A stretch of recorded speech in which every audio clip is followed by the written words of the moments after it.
Hello students, my name is Parveen और आज हम क्लास 10th के मैथमेटिक्स के फर्स्ट चैप्टर के बारे में पढ़ेंगे जो कि है रियल नंबर्स। तो हमारे क्लास 10th के अंदर जो पहला चैप्टर है रियल नंबर्स, उसको पढ़ने से पहले हमें पता होना चाहिए कि जो रियल नंबर्स है ये एग्जैक्टली में होते क्या हैं। वैसे तो रियल नंबर्स के बारे में हम छोटी क्लासेस से ही पढ़ते आ रहे हैं कि रियल नंबर्स क्या होते हैं, उनकी क्या क्या डेफिनेशंस होती हैं और क्या क्या टाइप्स होते हैं रियल नंबर्स के। और 9th क्लास के अंदर तो हमने इसे डिटेल से ही पढ़ लिया था, नंबर सिस्टम जो चैप्टर है उसके अंदर। ठीक है, अब हम 10th क्लास के अंदर रियल नंबर्स की प्रॉपर्टीज के बारे में पढ़ेंगे। ठीक है, किन और वो भी पॉजिटिव रियल नंबर्स की प्रॉपर्टीज के बारे में। ठीक है, हम क्या पढ़ेंगे 10th क्लास के अंदर रियल नंबर चैप्टर के अंदर, जो पॉजिटिव रियल नंबर्स हैं उनकी प्रॉपर्टीज के बारे में पढ़ेंगे। बेसिकली हमारे जो 10th क्लास है उसमें फर्स्ट चैप्टर में रियल नंबर्स की दो प्रॉपर्टीज हैं। ठीक है, जो कि एक तो है यूक्लिड्स डिवीजन लेमा और दूसरी है फंडामेंटल थ्योरम ऑफ अर्थमेटिक्स। ठीक है, तो जो हम पढ़ेंगे पहली जो प्रॉपर्टी है यूक्लिड्स डिवीजन लेमा। ठीक है, और इसके साथ हम यूक्लिड्स डिवीजन एल्गोरिथम भी पढ़ेंगे, वो इसी के अंदर आती है। उसके बाद जो इस पर बेस्ड है एक्सरसाइज 1.1 यूक्लिड्स डिवीजन लेमा पर ही बेस्ड है वो हम नेक्स्ट वीडियो में करेंगे। कंप्लीट एक्सरसाइज सारे क्वेश्चंस उसके सोल्व करेंगे। इस वीडियो में हम यूक्लिड्स डिवीजन लेमा के बारे में पढ़ेंगे कि भाई एग्जैक्टली में ये होता क्या है, इसका क्या कंसेप्ट है, ये क्या है ये। ठीक है, तो पहली जो प्रॉपर्टी है उसको पढ़ने से पहले मैं रियल नंबर्स पढ़ लेते हैं क्या होते हैं। ठीक है, रियल नंबर्स क्या होते हैं मैंने बताया था कि छोटी क्लासेस से हम पढ़ते आ रहे हैं, लेकिन जो अब हमें पता होना चाहिए रियल नंबर्स के बारे में, वो एक पहले तो इसकी डेफिनेशन पता होनी चाहिए। ठीक है, जो इस चैप्टर में वैसे तो रियल नंबर्स के बारे में नहीं है, इसकी प्रॉपर्टीज के बारे में है, लेकिन फिर भी हमें रियल नंबर के बारे में पता होना चाहिए, उसकी डेफिनेशन तो एग्जैक्टली पता ही होना चाहिए कम से कम। ठीक है, तो रियल नंबर की जो एग्जैक्ट डेफिनेशन है वो ये होगी कि combination of all rational numbers and irrational numbers are real numbers। मतलब जो रियल नंबर्स हैं वो क्या होते हैं, वो सभी रेशनल नंबर्स और सभी इरेशनल नंबर्स का कॉम्बिनेशन होते हैं। ठीक है, मतलब सभी रेशनल नंबर ले लिए मैंने और सभी क्या ले लिए, इरेशनल नंबर ले लिए, उन सबको कंबाइन कर दिया मैंने, जो सभी नंबर मिल गए वो क्या मिल गए हमें, रियल नंबर्स। ठीक है, ऑल वर्ड यूज किया मैंने यहाँ पर, क्यों, क्योंकि हमें सभी रेशनल लेने हैं और सभी इरेशनल लेने हैं। ठीक है, तो जो रियल नंबर है उसकी क्या डेफिनेशन होगी, उसकी डेफिनेशन होगी कलेक्शन, आप यहाँ पर कॉम्बिनेशन वर्ड यूज कर सकते हैं, of all rational and irrational numbers, of all rational and irrational numbers is made up real numbers, is made up a real number। ठीक है, यानी collection of all rational and irrational numbers is made up real number, मतलब सभी rational और irrational number का जो collection है वो रियल नंबर्स होता है। ठीक है, तो ये हमने रियल नंबर की जो है डेफिनेशन पढ़ ली है। इसके अलावा जो हमें जो रियल नंबर की जो डेफिनेशन है छोटी क्लासों से हम पढ़ते आ रहे हैं, हमें जो पढ़ाया जाता है हमें भी वही पढ़ाया गया था एग्जैक्टली, आपको भी वही पढ़ाया होगा, लगभग इस जगह पर वही बताया जाता है स्कूलों में कि all numbers are real numbers. Books में भी यही लिखा होता है कि all numbers are real numbers, लेकिन ये जो डेफिनेशन है रियल नंबर्स की ये गलत होती है। क्यों, क्योंकि 10th स्टैंडर्ड तक तो ये ठीक है डेफिनेशन, क्योंकि 10th क्लास तक हम जो भी नंबर पढ़ते हैं ना वो सभी रियल होते हैं। मतलब हमारे सिलेबस में, हमारे 10th क्लास के सिलेबस की जो बुक्स हैं उनमें हम जो भी नंबर, कहीं भी कोई भी जो नंबर है वो नंबर क्या मिलेगा, रियल नंबर होगा, सभी नंबर रियल नंबर है 10th क्लास के सिलेबस तक। इसलिए हम कह देते हैं, पढ़ा दिया जाता है कि all numbers are real numbers. लेकिन जैसे ही हम 11th स्टैंडर्ड में जाते हैं तब हमारे पास कुछ ऐसे नंबर भी आते हैं जो रियल नहीं होते, तो वहां पर हमारी जो डेफिनेशन है वो गलत हो जाती है। ठीक है, इसलिए हम वो डेफिनेशन बिल्कुल भी याद नहीं करेंगे कि all numbers are real numbers, ये बिल्कुल गलत है। हम जो डेफिनेशन रियल नंबर्स की यूज करेंगे वो ये होगी कि collection of all rational and irrational numbers is made up a real numbers. ठीक है, ऑल नंबर्स रियल नंबर से नहीं होते, क्योंकि कुछ नंबर जो है वो रियल नहीं होते, जिन्हें हम कॉम्प्लेक्स नंबर कहते हैं या इमेजिनरी नंबर कहते हैं, वो हम आगे 11th स्टैंडर्ड के अंदर पढ़ेंगे, हमारे सिलेबस में नहीं है वो। ठीक है, तो आपको पता चल गया आपको रियल नंबर की क्या डेफिनेशन देनी है। ठीक है, अब देखिए इसकी रियल नंबर्स के बारे में बस आपको, हमने वैसे तो पढ़ रखा है सब, पर इसकी डेफिनेशन तो पता होनी चाहिए। ठीक है, अब हम उसकी प्रॉपर्टीज करेंगे रियल नंबर्स की, क्योंकि जो हमारे सिलेबस में है उसकी प्रॉपर्टीज है 10th क्लास के अंदर। ठीक है, तो जो पहली प्रॉपर्टीज है हम उससे स्टार्ट करते हैं आज। पहली जो प्रॉपर्टी है वो है यूक्लिड्स डिवीजन लेमा। क्या है, यूक्लिड्स डिवीजन लेमा। ठीक है, क्या है ये यूक्लिड्स डिवीजन लेमा, ये एक स्टेटमेंट है क्या है, ये स्टेटमेंट है जो कि यूक्लिड ने दी थी, ठीक है। कैसी स्टेटमेंट है, तो देखो वैसे यहाँ पर लेमा क्या है, ये लेमा का मीनिंग ही स्टेटमेंट है, ठीक है। लेमा क्या होती है, स्टेटमेंट होती है, बेसिकली वो पहले से ही प्रूव्ड होती है, ठीक है। मतलब क्या है, लेमा जो होती है प्रूवन स्टेटमेंट होती है जो किसी दूसरी स्टेटमेंट को प्रूव करने के लिए यूज की जाती है। क्या होती है lemma? Lemma is a proven statement which is used for proving another statement, ठीक है। तो लेमा कुछ नहीं है, कुछ अलग नहीं है, एक स्टेटमेंट ही होती है, बस एक प्रूवन स्टेटमेंट होती है जो किसी दूसरी स्टेटमेंट को प्रूव करने के लिए, किसी दूसरे रिजल्ट को प्रूव करने के लिए हम जिसका यूज करते हैं उसे हम लेमा बोल देते हैं, ठीक है। और ये डिवीजन के बारे में यूक्लिड ने इसे दिया था तो इसका नाम हो गया यूक्लिड्स डिवीजन लेमा स्टेटमेंट का, ठीक है। क्या है बेसिकली ये स्टेटमेंट? ये स्टेटमेंट ये है कि जैसे हमने लेमा है ना, ये डिवीजन पर बेस्ड है, ठीक है, और रियल नंबर चैप्टर पढ़ रहे हैं तो ये रियल नंबर पर ही बेस्ड है, ठीक है। तो ये होगा 4 पॉजिटिव रियल नंबर्स, ठीक है, 4 पॉजिटिव रियल नंबर्स, ठीक है। यहाँ पर सभी पॉजिटिव रियल नंबर आ गए, कोई भी 2 पॉजिटिव नंबर, मतलब से ए एंड बी, हमने कोई भी 2 ले लिए, से a and b, 2 positive real number है कोई भी ए और बी। मैं पढ़ा रहा हूँ आपको यूक्लिड्स डिवीजन लेमा, मतलब यूक्लिड्स डिवीजन लेमा की जो स्टेटमेंट है वो क्या है कि 4 पॉजिटिव रियल नंबर से ए एंड बी, कोई 2 पॉजिटिव रियल नंबर है ए और बी, उन क्या होगा जब there exist unique Q and R, there exist unique Q and R satisfying, एक बार पहले हम स्टेटमेंट लिख देते हैं पूरे, फिर मैं आपको इसको समझाऊंगा कि है क्या बेसिकली ये। satisfying A is equal to BQ plus R, ए और बी तो हमने माने थे कोई भी पॉजिटिव रियल नंबर, इसके बारे में तो हमें पता है। अब ये Q और R ये नए कहां से आ गए? Q कोई भी इंटीजर है, यहाँ पर Q क्या है, कोई भी इंटीजर है, और R क्या है, R के बारे में बताया है, R जो है वो बेसिकली 0 और B के बीच में लाई करेगा, ठीक है। R क्या होगा, 0 और B के बीच में लाई करेगा, उसकी वैल्यू 0 तो हो सकती है लेकिन B के इक्वल नहीं हो सकती, B से वो छोटा ही रहेगा, हाँ 0 से बड़ा या 0 के बराबर हो सकता है, ये बात आपको ध्यान रखनी है, ठीक है।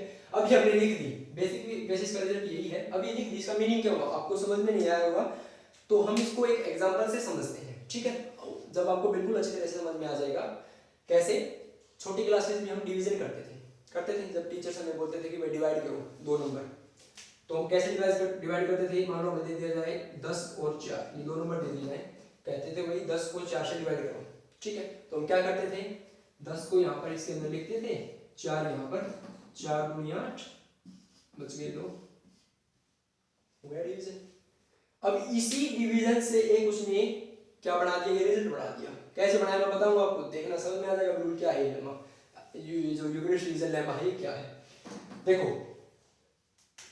यूक्लिड ने क्या किया, हमें जो टीचर्स छोटी क्लास में जब डिवाइड करने के बाद बोलते थे कि भाई अब इसको चेक करो कि ये ठीक है या नहीं, आपका जो डिवीजन है वो आपने जो किया है वो करेक्ट है या इनकरेक्ट है, वो आप चेक करो। तो हम कैसे चेक करते थे, हमें बताया जाता था कि भाई ये जो नंबर है, मतलब पहले क्या करो, इस नंबर की और इस नंबर की गुणा कर दो, ये डिवाइजर होता था, ये क्वोशंट होता था, इस डिवाइजर और इस क्वोशंट की, मतलब इस 4 की और इस 2 की गुणा कर दो, यानी मल्टीप्लाई कर दो, तो 4 × 2 कर दिया। उसके बाद क्या कर दो, उसके अंदर आप इस 2 को यानी रिमाइंडर को आप ऐड कर दो, तो ये हमने ऐड कर दिया। अगर इसका जो रिजल्ट है यानी इसका जो आंसर है वो इस डिवाइडेड के बराबर आ जाता है, इस डिविडेंड यानी 10 के बराबर आ जाता है, तो आपका डिवीजन करेक्ट है।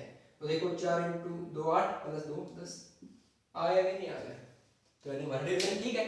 लेकिन हमें यहाँ पर डिवीजन चेक नहीं करना था, ये हमने डिवीजन चेक करने के लिए नहीं किया है, ये हमने इस रिजल्ट से कंपेयर करने के लिए किया है। इसी जो हमारा चेकिंग जो मेथड होता था इसको चेक करने के लिए कि ठीक है या नहीं, उसने यूक्लिड ने उसका लेमा बना दिया, ठीक है। कैसे, देखो इसको 4 को तो उसने नाम, ये जो 10 है ना, इसको तो उसने ए मान लिया, जो डिविडेंड होता था उसको, इस डिवाइजर को जो डिवाइड करते थे उसको इसने बी मान लिया 4 को, ये जो क्वेश्चन आया था इसको क्या दे दिया नाम, और ये जो रिमाइंडर बचा था इसको आर दे दिया। देखना ध्यान से, ए यहां से क्या आ गया, a = b × q प्लस में r आ गया, a is equal to B Q plus R आ गया ना इससे। देखो a जो है वो 10 है, 10 is equal to 4 into 2 plus 2 होता है। 4 क्या माना है, b माना है, और ये 2 क्या माना है, q माना है, और प्लस में r। यही तो रिजल्ट है जो यूक्लिड डिवीजन लेमा है। तो कुछ नहीं है ये बस इसी प्रकार बताया कि जब दो नंबर्स होते हैं, जब उनके बीच में डिवीजन होता है a और b है, तो ये स्टेटमेंट जरूर आएगी, एक there exist unique q and r, unique होगी ये। इनसे अलावा जैसे 10 को हम इसी प्रकार लिख सकते हैं 10 और 4 के लिए, 10 और 4 जब होंगे, 10 और 4 होंगे तो ये वैल्यू यूनिक होंगे q एंड r की, हमेशा 2 और 2 ही आएंगे।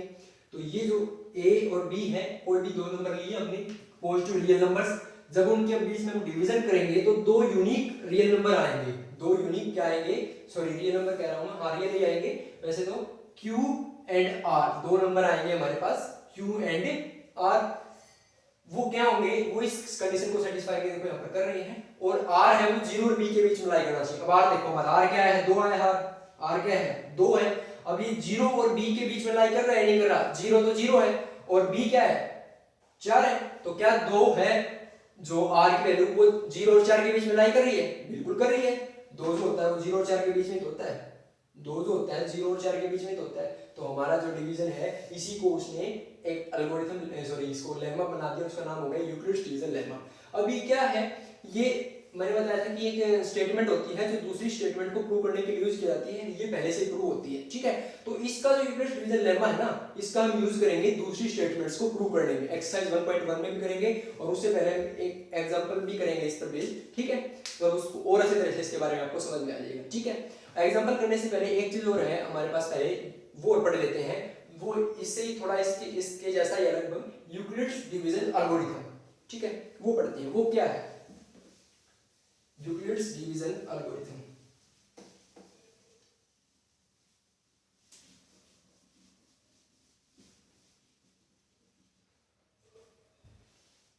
Euclid's division algorithm. अब ये क्या है, ये बेसिकली जो हमने अभी भी पढ़ा है यूक्लिड्स डिवीजन लेमा, उसी से आया है ये, उसी से ही क्या है ये आया है यूक्लिड्स डिवीजन एल्गोरिथम, ठीक है। अब इसको समझने से पहले हमें ये पता होना चाहिए कि एल्गोरिथम क्या होता है, ठीक है। एल्गोरिथम को मैं आपको एक तरीके से समझाता हूँ, देखिए ऐसे समझ में नहीं आएगा, इसकी डेफिनेशन तो होती है लेकिन उससे आपको समझ में नहीं आएगा, ठीक है। फिर डेफिनेशन भी बताऊंगा आपको, लेकिन उससे पहले मैं आपको एक समझाता हूँ एक एग्जांपल से। मान लो आप कोई भी क्वेश्चन सोल्व कर रहे हैं, वो चाहे मैथमेटिक्स का हो या कोई साइंस में फिजिक्स का न्यूमेरिकल हो, मतलब कोई भी आप एक क्वेश्चन सोल्व कर रहे हैं, कोई भी प्रॉब्लम सोल्व कर रहे हैं आप, तो उस प्रॉब्लम को सोल्व करने में मान लो हमें 2-3 स्टेप्स का यूज करना पड़ा। भाई जरूरी नहीं कि कोई प्रॉब्लम पहले स्टेप में सोल्व हो जाए, सीधी सोल्व हो जाए। कई प्रॉब्लम्स ऐसे भी होती हैं, कई क्वेश्चंस ऐसे भी होते हैं जिसमें कई स्टेप्स लगते हैं सोल्व करने में। तो मान लो एक प्रॉब्लम है जिसको सोल्व करने में हमें 3 स्टेप लगे। कितने स्टेप लगे, 3 स्टेप लगे, ठीक है। उन स्टेप्स को हमने क्या कर दिया, अरेंज कर दिया। कैसे अरेंज कर दिया कि भाई सबसे पहले जो हमने स्टेप यूज किया उस क्वेश्चन को सोल्व करने में, वो है स्टेप 1। फिर उसके बाद हमने जो उस क्वेश्चन को आगे सोल्व करना शुरू किया तो स्टेप 2, और फिर हमने स्टेप 3 का यूज किया, और इन तीनों को यूज करके हमारे पास क्वेश्चन जो है, प्रॉब्लम जो है वो सोल्व हो गई, ठीक है। अब इन जो तीनों स्टेप है ना, इनको एक अरेंज कर दिया। भाई जो पहले जो स्टेप यूज था उसको पहले नंबर पर रख दिया, दूसरा जो स्टेप था उसको दूसरे नंबर पर रख दिया, और जो सबसे लास्ट में जो स्टेप यूज किया था उसको सबसे लास्ट में रख दिया, ठीक है, जैसे प्रॉब्लम सोल्व हुई थी उसके अनुसार। अब इन तीनों को जो ऐसे अरेंज करते हैं ना, तो उस प्रॉब्लम को सोल्व करने का ये यूनिक अरेंजमेंट है। ये क्या है, यूनिक अरेंजमेंट है। मतलब स्टेप 1, स्टेप 2, स्टेप 3, अगर इनको आगे पीछे लिखते हैं तो गड़बड़ी हो जाएगी हमारे डेफिनेशन में। इनको ऐसे ही लिखना है, ठीक है। जब हम इनको ऐसे अरेंजमेंट में लिखते हैं तो इन स्टेप्स को नाम दे दिया जाता है वेल डिफाइंड स्टेप्स। क्या नाम दे दिया जाता है, वेल डिफाइंड स्टेप्स। इनको क्या नाम दे दिया जाता है, वेल डिफाइंड स्टेप्स नाम दे दिया जाता है, ठीक है। मतलब ये यूनिक है स्टेप्स, ये इस प्रकार अरेंजमेंट है, यूनिक है, आप ये कह सकते हैं। तो देखो अब जब हम इनको स्टेप्स को ऐसे लिखा तो हमें क्या मिल गया, एक प्रोसीजर मिल गया। किसका, उस क्वेश्चन को सोल्व करने का। ये प्रोसीजर ही तो गया। हमें अब इसको प्रोसीजर के रूप में यूज कर सकते हैं कि भाई ये प्रोसीजर है, स्टेप 1 ये करो, स्टेप 2 ये करो, स्टेप 3 ये करो। आप साइंस में जो प्रैक्टिकल करते हैं उसके अंदर एक्टिविटी करते हैं, उसमें प्रोसीजर होता है, एक्सपेरिमेंट करते हैं उसके अंदर क्या कि प्रोसीजर होता है उसके अंदर, पहला ये, फिर ये करो, फिर ये करो, अब ये करो।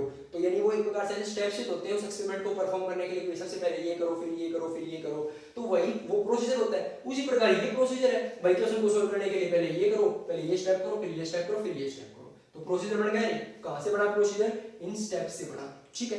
इन स्टेप्स को जब हमने एक सीरीज में लगाया तो क्या बना हमारे पास प्रोसीजर। तो मैं एल्गोरिथम की डेफिनेशन लिख रहा हूँ, फिर आप बताना कि आपको समझ में आया कि नहीं। देखो एल्गोरिथम इज ए सीरीज, ये सीरीज है, इसी को हमने सीरीज नाम दे दिया। देखो ऐसे सीरीज में लिख दिए किसकी, ऑफ किनकी है सीरीज, वेल डिफाइंड स्टेप्स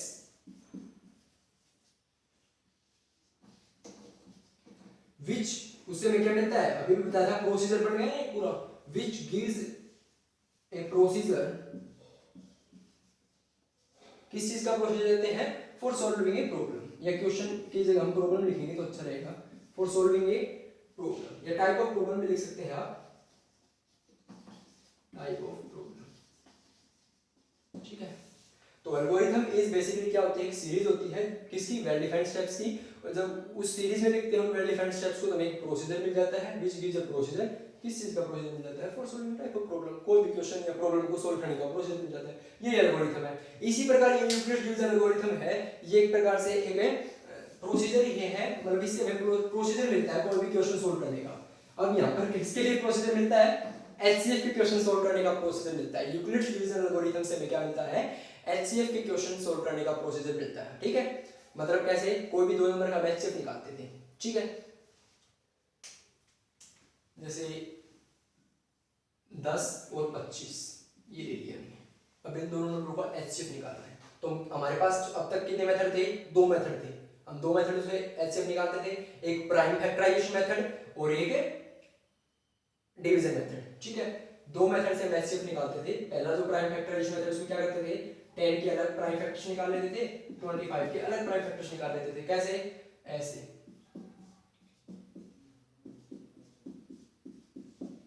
फिर क्या करते थे, 10 को ऐसे लिख देते थे अलग फैक्टर और 25 के फैक्टर को अलग लिख देते थे। फिर जो कॉमन होते थे, एक ये 5 कॉमन था तो ये एचसीएफ क्या लेता था, 5 आ जाता, एचसीएफ क्या आ गया, 5 आ गया। लेकिन एक मेथड और था, डिवीजन मेथड, उसमें क्या था, डिवीजन मेथड में इन्हीं दोनों को निकालते थे, क्या करते थे, इसको 25 को अंदर 10 2 पे चला जाता था 5 में, अब ये जो होता था इसको यहां पर ले आते थे,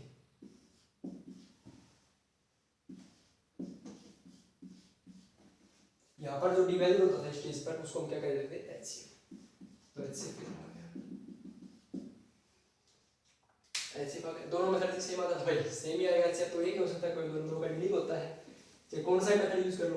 अब है इसी डिवीजन वाले मेथड का उसने क्या बना दिया, ये एल्गोरिथम बना दिया, मतलब इसमें देखो स्टेप यूज हुए, एक स्टेप ये मतलब एक प्रकार से ग्राफ वैसा ही था ये, ठीक है, इसके हमने स्टेप्स बना दिए, उन स्टेप्स को सीरीज में लगा दिया एचसीएफ निकालने का, इसीलिए उसका नाम दे दिया क्या, यूक्लिड डिवीजन एल्गोरिथम। कैसे, देखो मैंने रफ कर दिया, फिर से मैं करता हूं, 25 और ये था, फिर 10 को यहां पर ले लेते हैं। देखो उसने क्या किया, पहला जो हमने लेम्मा में बात की थी वही जो हम छोटी क्लासेस में डिवीजन चेक करने के लिए यूज करते थे स्टेटमेंट, वो यूज किया उसने, 25 इज इक्वल टू क्या होता है, 10 इंटू 2 प्लस ये 5। अब उसने क्या किया, इस 10 को क्या लिखा, 5 इंटू 2 प्लस 0, उसने कर दिया ये, ठीक है। यही क्या है, यूक्लिड डिवीजन एल्गोरिथम है। मतलब अगर आपको कह दे कि 25 और 10 का एलसीएम निकालो यूक्लिड डिवीजन एल्गोरिथम का यूज करते हुए, तो हम ऐसे निकालेंगे, कैसे, 25 जो बड़ा नंबर उसको लेंगे, उसको उसके इस प्रकार से लिखेंगे 10 इंटू 2 प्लस 5, यानी a is equal to B Q plus r, लिख दिया ना, a ये हो गया, ये b हो गया, ये q हो गया, ये r हो गया। फिर क्या किया, जीरो नहीं आया यहाँ पर, जब तक जीरो नहीं आया वो आगे स्टेप्स को चलाता ही रहा उनको, ठीक है। तो फिर उसने इसको a बना लिया, यहाँ पर इसको 10 को ले लिया, यानी जैसे हमने इसमें डिवाइडेड बनाया था, इज इक्वल टू, फिर इस रिमाइंडर के रिस्पेक्ट में इसकी वैल्यू निकाली 5 इंटू 2, 5 10 को क्या लिख सकते हैं 5 के रिस्पेक्ट में 5 इंटू 2, यानी 10 को 5 से डिवाइड करवाया उसने, तो 5 इंटू 2 प्लस में 0, ये मिल गया, 0 आ गया था वो रुक गया, 0 आते ही वो क्या हो गया, रुक गया। और उस स्टेज पर जो ये यहाँ पर डिवाइजर होता था ना, यानी जो b की वैल्यू होती थी वो क्या होती थी, HCF, यहाँ पर भी वही है, b की वैल्यू यहाँ पर जो ये है b की वैल्यू है, ये HCF होगी, ठीक है। तो a is equal to B Q plus r. यहाँ पर HCF की वैल्यू इसके यूज करते हुए HCF क्या आ गया, जो बी है यानी एक प्रकार से सीधा यहाँ पर जो वैल्यू आई है वो 5, ठीक है। HCF 5 यही यूक्लिड डिवीजन एल्गोरिथम है, ठीक है। उसने वैसे कुछ स्टेप्स बना दिए, इन स्टेप्स को सीरीज वाइज लिख दे, प्रोसीजर बन गया।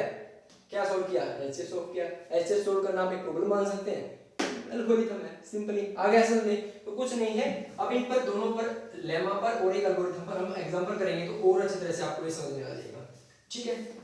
करते हैं, देखो सबसे पहले हम यूक्लिड डिवीजन लेमा पढ़ा था, उसकी एप्लीकेशन करते हैं, ठीक है।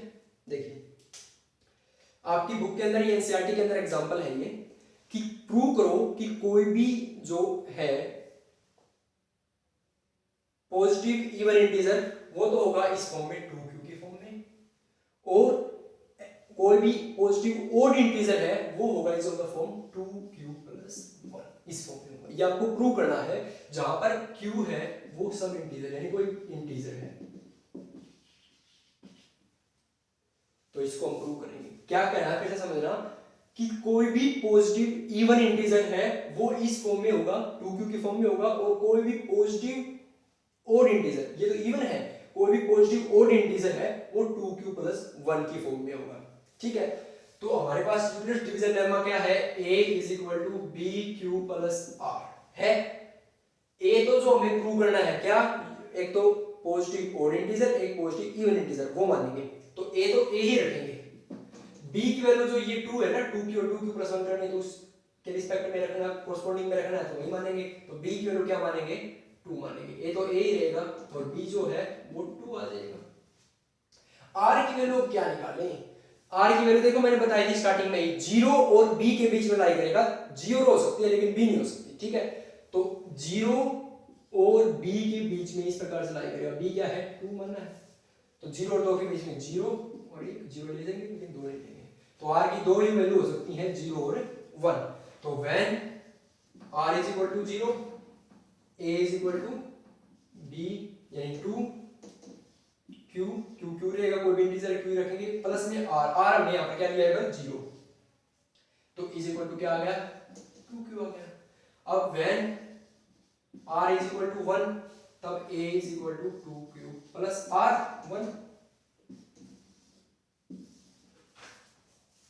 a की दो पॉसिबल वैल्यू आ गई, r0 और r1, ठीक है। अब देखिए दो क्या है, कोई भी इवन नंबर है, कोई भी क्या इवन नंबर ये दो, और q क्या है, कोई भी इंटीजर है। तो जब किसी भी इंटीजर की किसी इवन नंबर के साथ मल्टीप्लाई कराते हैं, किसी भी इवन नंबर की किसी भी इंटीजर से मल्टीप्लाई करा तो इवन ही आएगा। वैसे लिख रहा है 2q है, ये क्या होगा, क्योंकि इसे 2 से डिवाइड कर देंगे q आ गया, ये डिवाइड हो रहा है, इंटीजर आ रहा है आंसर में, तो यानी ये इवन नंबर है। तो ये क्या है, ये इवन नंबर है। अब ये देखो 2q प्लस 1, अब a is equal to 2q plus 1, यहाँ पर जो ये 2q है ये हमने प्रूव किया इवन है, प्लस 1 इवन नंबर में एक छोड़ दो क्या आ जाएगा, ओड आ जाएगा। ये क्या है, ओड है।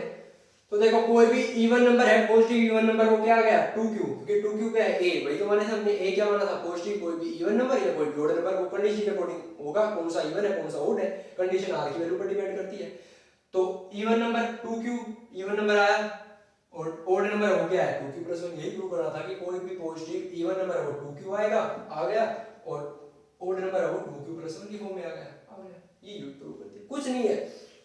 जो प्रूव करना है ना, जैसे ये प्रूव करना है, a तो a ही रहेगा, b की वैल्यू ये मान लो 2 है, किसी में 4 मिलेगी तो 4 मान लेंगे, फिर उसके रिस्पेक्ट में r की वैल्यू निकालो 0 से लेकर b तक की, b नहीं लेना बस, तो 0 और 1 हो गया, b 2 लेना नहीं है।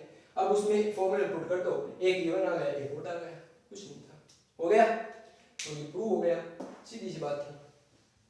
अब हम एक एल्गोरिथम पर करेंगे। एल्गोरिथम किसके लिए था मैंने बताया था, एल्गोरिथम था हमारे पास HCF निकालने के लिए, ठीक है।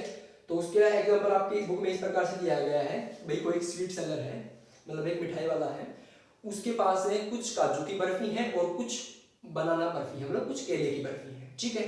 तो वो क्या करता है, वो चाहता है कि इन मतलब कुछ में वैल्यू दी गई है कि भाई उसके पास 420 जो है वो काजू की बर्फी है, काजू बर्फी, और 130 है, हाँ 130 ही है वो है बनाना बर्फी। ठीक है भाई, 420 तो काजू बर्फी है और 130 क्या है, बनाना बर्फी है। तो अब वो कहता है कि वो इस प्रकार से उस स्टैक में अरेंज करना चाहता है। स्टैक मतलब स्टैक होते हैं ढेर, यानी वो इस प्रकार से उनको ढेर में अरेंज करना चाहता है कि वो कम से कम जो ट्रे जिसमें वो रखेगा उसमें वो कम से कम स्पेस घेरे। और हर एक स्टैक में, स्टैक समझो पहले क्या होता है, स्टैक जो होता है ढेर होता है, जैसे हमने एक मिठाई रखी उसके ऊपर एक, उसके ऊपर एक, उसके ऊपर एक रख दी, ढेर बन गया, ये एक स्टैक बन गया। चाहे उसमें स्टैक में 10 मिठाई रखो, 5 रखो, 15 रखो, 20 रखो, वो उसकी मर्जी है, वो एक स्टैक होता है। ठीक है, तो उसको स्टैक बनाने हैं मिठाइयों के, इन दोनों बर्फियों के, और एक ट्रे के अंदर बनाने हैं। और इस प्रकार उसने कंडीशन बताई कि वो इस प्रकार बनाना चाहता है कि हर एक स्टैक में बराबर मिठाई हो, मतलब हर एक उस लाइन में बराबर मिठाई हो, और वो कम से कम जगह घेरे, वो कम से कम जगह घेरे। ये नहीं कि भाई आप तो कह दो कि भाई एक रख दे, हर एक में एक एक है और फिर वो बन गया। उसने एक कंडीशन और भी दी है बराबर के साथ कि हर स्टैक में बराबर मिठाई तो हो ही, उसके साथ वो कम से कम जगह घेरे, उसकी कम से कम जगह में ये अरेंजमेंट पूरी हो जाए, पॉसिबल हो जाए, ऐसा चाहिए उसको। तो उसके लिए क्या कर देंगे, सीधा सा है, इन दोनों का HCF निकाल दो। ठीक है, क्या निकाल देंगे, इन दोनों नंबर का HCF निकाल देंगे। ठीक है, तो इसको जो बड़े वाले नंबर को हमने A मान लिया, इसको B मान लिया। अब हम किससे निकालेंगे, ऐसे HCF नहीं, प्राइम फैक्टराइजेशन से उससे हम पढ़ रहे हैं यूक्लिड्स डिवीजन एल्गोरिथम, तो उसी से निकालेंगे। ठीक है, तो यूक्लिड्स डिवीजन एल्गोरिथम की स्टेटमेंट क्या थी, A = BQ + R से लेकर चलेंगे, जब तक R की वैल्यू 0 नहीं हो जाती तब तक चलते जाएंगे। कैसे, देखिए A हमने लिया है 420 = B 130, मल्टीप्लाई में करेंगे तो 3 + 3। ठीक है, डिवाइड कर लीजिए आप, यही आएगा। जब हम 420 को 130 से डिवाइड करेंगे, 130 दिए 390, 30 बच गए। ठीक है, तो ये तो A था, ये B था, ये Q था, ये R था, तो A = BQ + R, तो A = B × Q + R। अब क्या किया उसने, इसको क्या बनाया था उसने, A, इसको डिवाइजर को डिविडेंड बनाया था उसने, तो 130 A बना लिया और इसको हमने B बना लिया, तो 30 × में क्या आ जाएगा, 4 + में 10। जीरो नहीं बढ़ाना, जब तक जीरो नहीं बढ़ता यहाँ पर रिमाइंडर में R की वैल्यू में, तब तक चलता रहेगा ये। अब है 30, इसको लेंगे हम इसके रिस्पेक्ट में, इंटू में 3 आ गया ना जीरो, जीरो आते रुक जाओ, स्टॉप। उस स्टेज पर, उस स्टेप में, जीरो वाले स्टेप को ले लो, ये स्टेप ही तो है, ये देखो एल्गोरिथम में बताया था स्टेप्स, उन स्टेप्स को अरेंज कर दे, सबसे पहले ये, फिर ये, फिर ये, तो ये वेल डिफाइंड स्टेप्स हो गए, और इनको ऐसे अरेंज कर दिया तो क्या बन गई, ये कि प्रोसीजर बन गया है। ये इसी प्रोसीजर से हम क्या करते हैं, इस HCF को सोल्व करते हैं, एल्गोरिथम ही तो है, वही यूज करेंगे, यूक्लिड्स डिवीजन एल्गोरिथम। अब देखो 10 यहाँ पर डिवीजर है, इस स्टेप में जो डिवीजर होगा वो क्या होगा, HCF होगा, तो यहाँ पर HCF 420 और 130 का क्या आ गया, 10 आ गया। The HCF of 420 and 130 is 10। तो यानी हर एक स्टैक में, तो द नंबर ऑफ स्वीट्स या बर्फी कितनी होंगी, हर एक स्टैक में 10 होगी। तो इसका आंसर क्या होगा कि वो स्वीट सेलर हर एक स्टैक में, हर एक उसमें 10-10 बर्फी अरेंज करेगा, उसका मिनिमम स्पेस भी गिरेगा और हर एक में 10-10 भी आ जाएंगे, बराबर भी आ जाएंगी। ठीक है, तो आज के लिए बस इतना ही पढ़ेंगे हम। हमने आज क्या क्या पढ़ा है, हमने पहले तो रियल नंबर की डेफिनेशन पढ़ी थी, उसके बाद हमने दो चीज पढ़ी है, यूक्लिड्स डिवीजन लेमा और यूक्लिड्स डिवीजन एल्गोरिथम, और उनके बेस पर एक एग्जांपल किया है। ठीक है, तो ये आपको एक बार फिर से पढ़ के देखना है, क्योंकि आप ये भूल जाओगे, या फिर इसमें कोई ऐसी स्टेप है जो है, जो मेन स्टेप है, उसको तो आपने बिल्कुल ध्यान से पढ़ना है। ठीक है, क्यों, क्योंकि आप ये पहली बार पढ़ रहे हैं, तो इसके बारे में आपको और जानने की जरूरत है, तो इसको अच्छी तरह से पढ़ना है आपको। ठीक है, उसके बाद जो है, इसके बाद 1.1 एक्सरसाइज आती है। ठीक है, जो इन्हीं दोनों पर बेस्ड है, यूक्लिड्स डिवीजन लेमा और एल्गोरिथम पर बेस्ड है। टोटल 5 क्वेश्चंस हैं, तो वो क्वेश्चंस जो हम नेक्स्ट वीडियो में करेंगे, हर एक क्वेश्चन को अच्छी तरह से सोल्व करेंगे। ठीक है, तब तक के लिए आप इनको सोल्व करके देखिए, इनको पढ़ के देखिए। ठीक है, थैंक यू।